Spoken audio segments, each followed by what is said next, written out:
Hi, this is Mrs. Boyden, and I'm here with my son Jeff, and he has been crabbing. I won't say that I've been crabbing because I haven't, but he's going to show you our catch and tell you what we're doing today. So Mrs. Boyden / mom has welcomed me into the video so we can talk about how to handle a live Dungeness crab, and we're going to be looking at two different ways to prepare them and the pros and cons of each method, and then we're going to look at, well, how do you open this thing up? And it looks awfully hard and scary, but it actually turns into a lot of delicious meat. So the first thing we want to talk about is how do you hold this, because if you notice, it's got some pretty serious claws on it that could do some damage to you. So you want to make sure you always steer clear of those. Notice where my hand's at. Obviously it can't reach back here, and it can't reach all the way to the belly, so right now I'm totally safe. The other thing you can do is you can hold the claws. If you're holding the claws, they're not holding you. So that's a very good thing for this. So let's look at our first method for how to prepare this crab. For the first method, we're going to start by splitting this crab in half right down the middle. Most of the meat in the crab actually is inside the body. People get really excited about the legs, which are awesome too, but actually there's a ton of meat in here, so we're going to be careful to split it right up the middle. So the way that we do that, we're going to lay the crab down in a bucket. Be careful, there's really sharp points. Don't ask me how I learned about them, but I know all about them. We're going to lay it right on the edge here, and just a couple quick whacks. One reason we like this method is it's really quick, and we're going to minimize suffering for the animal. So here goes. And so you notice this crab is totally limp now. It's not feeling anything or sensing anything. And then upside down, and we're going to kind of do a twisting motion here, and all the meat comes right out when we do that. So that carapace is gone, and all we're left now is we've got some gills on here and just a little bit of guts, so a little bit of a shake, and we'll pull the gills. And that's not going to add any extra flavor. There's a lot of flavor in those guts actually, but if we don't like that flavor, that's why we would want to use this method. So then we'll pull off here. So all the guts and gills are gone there. And now we've got our crab already halved, ready to go in the pot. We are on the second method now, and so Jeff already showed you the first method, and now I'm going to show you the second method. But first I wanted to tell you why we're outside. We're at our crab cooker. It's a gas stove that's outside. When you cook crab, it can be quite fragrant, and it's not always the most pleasant smell to fill your home with. And so crab cookers are handy because you can cook everything outside and you won't get those odors in your home. But yet it's very effective. And so you'll notice I'm holding kosher salt. We're going to use 1 cup of salt per gallon of water, and that's going to add flavor and make it delicious. Some people use Old Bay seasoning, which has some celery salt, dried herbs, spices, stuff like that. Our families we're more purists. We just like the taste of the crab, so that's what we're going with.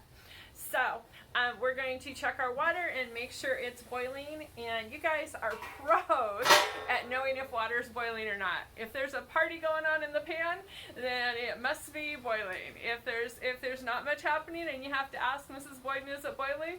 Then it's not boiling. So you can see by my steam, and as I look in there, I see a lot happening. So that must be that it's boiling. Woo! So I told you we're on our second method. So for our first method, Jeff took our crab and he's already gutted it for us, and it's just going to go directly in the hot water. And then for the second method, let me go ahead and drop those in gently. Perfect.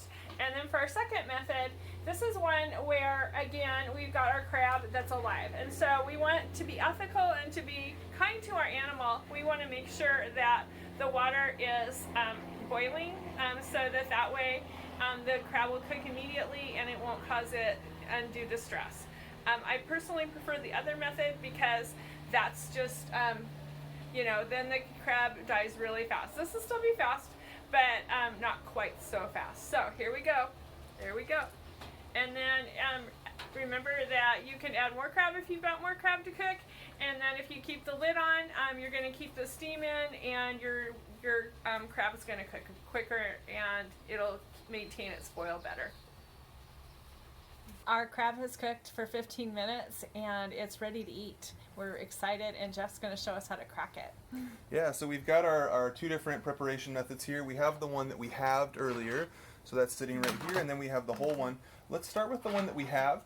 What I like to do is I like to try to keep sort of the body meat together, so I'll pluck off one leg and I'll try to get the body meat with it because there's a ton of meat up in there.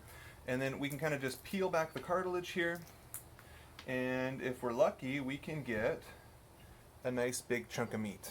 Okay, so you can just pop that in your mouth if you want to, which is what happens to a lot of the crab that we have. I'll eat it. Well, yeah, Mrs. Boyden's going to go for it. And then sometimes you'll put it in a pile and we'll make some recipes with it. Maybe we'll make a video in the future and show you some of the recipes that we like. Now, that part comes off nice and easily by hand. The legs are a little bit harder to access. Now, it is possible that if you just pinch like this, you can break the leg and it'll come right apart, and then you can pull out those pieces of meat.